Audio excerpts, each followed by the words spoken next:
Hey, what's going, y'all? It is yours truly once again. So I just thought I set the record straight with a lot of things, just giving my experiences, giving my revelations about things. Uh, if anyone has a question about this whole idea of Sigma, please let them check out this video. If you are just starting on your Sigma journey, please listen to the rest of this video. Um, I've come a long way since I've started to hear about this whole thing called Sigma. Um, I accepted the whole Sigma thing at one point. But over time, after encountering other people who call themselves Sigma and just giving my own knowledge and giving what I've known for a long time, most of my life, all my life actually, I realized that Sigma was never me. I was beyond this thing called Sigma. But nevertheless, what I'm about to say is going to actually help those who feel that they are Sigma, that they have become this thing called Sigma. I believe this video is for you. Now, given that, I'm not the person that you necessarily have to talk to in regards to Sigma knowledge and things like that. I felt that at one point I knew things, but I realized that no, Sigma is going to adapt.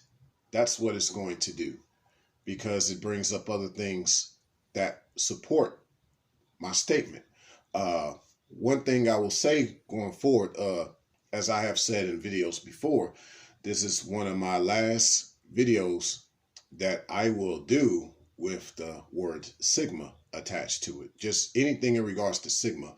This is one of my last few videos. This is like a countdown, basically. So I haven't decided when my last Sigma video will drop, but it is going to be an awesome one. I already got it lined up. I already got the name for it conceptually. I've already got a few ideas together for my final video in regards to Sigma. So let's just go forth and let's talk about what I'm really breaking down with this topic here. Okay, so yes, Sigmas are not lone wolves.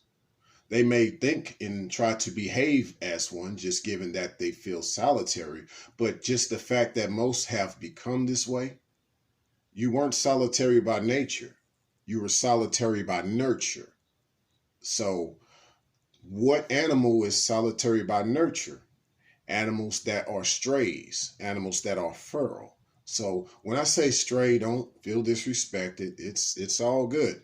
That's why I say feral, because yes, you are feral. You weren't wild. You weren't naturally wild like this, okay? But at the same time, you were once civilized. I get it. You were once part of the society. You were once part of the hierarchy, if you will. Now you don't want nothing to do with it. You walked away from it. Whether you were ousted as an outcast or you just decided you want nothing to do with the hierarchy. I get it. You want to set your own rules. You want to be your own boss. I get it. That's what it's like in the mindset of an animal that is feral. And that's what you are.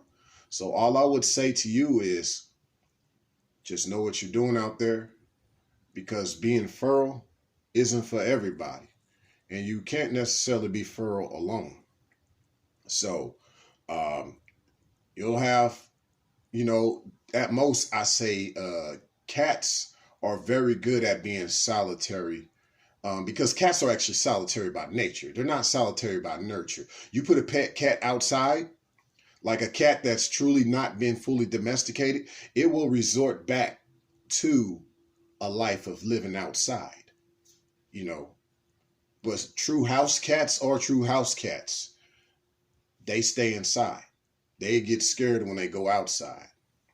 Similar to a dog. Certain dogs have more of a wild genetics about it. So certain dogs can actually adapt to living outside the house too if it was able to be set free. But that's only a few breeds of dogs that have, I would say, quote unquote, the wolf gene, that they can actually live well as a feral animal.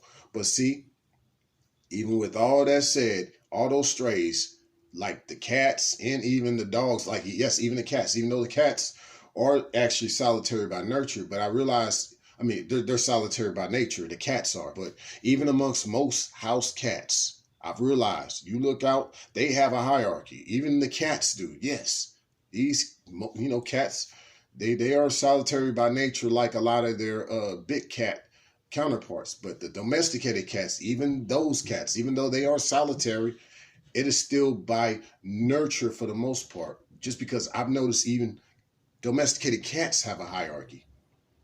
So, yeah, when they become feral. So the same thing is so with the dogs.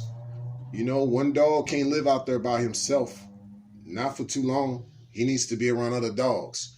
And so they develop this type of a feral pack, and they roam. So in essence, that's what Sigma is becoming. It will become more or less a feral pack. I know you guys don't want to be part of the tribe and part of the civilization, but eventually y'all will form your own pack. It'll be what I have said before in some videos. It'll be like a rogue wolf pack in some ways, but not really more or less a rogue wolf pack from you guys' standpoint. I'd say just more of a feral pack. Just that. Yeah, you guys are feral. So one definition I believe that should be applied to what Sigma really is Sigma is feral. That's what it is. It's not wild. It's not lone wolf. It is feral. Because you were once part of the civilization. You once weren't solitary. You were part of the hierarchy. You were in society. But now you reject it. You don't want to be a part of it. You want to think as you think. Right? That's being feral. That's what feral animals do. And you as a human are doing things no different than that feral animal with your mindset. And that's in essence what Sigma really is. It's not lone wolf. It's feral. I understand it now. I understand what it is. And I understand why some people feel like they can become this way. But just keep in mind, it is not lone wolf. Only a few people really have this mindset of where they have been solitary by nature since a child. Only a few people can truly say they are lone wolves. But everybody else, they were solitary by nurture. They were feral. They were Sigmas. Signing out.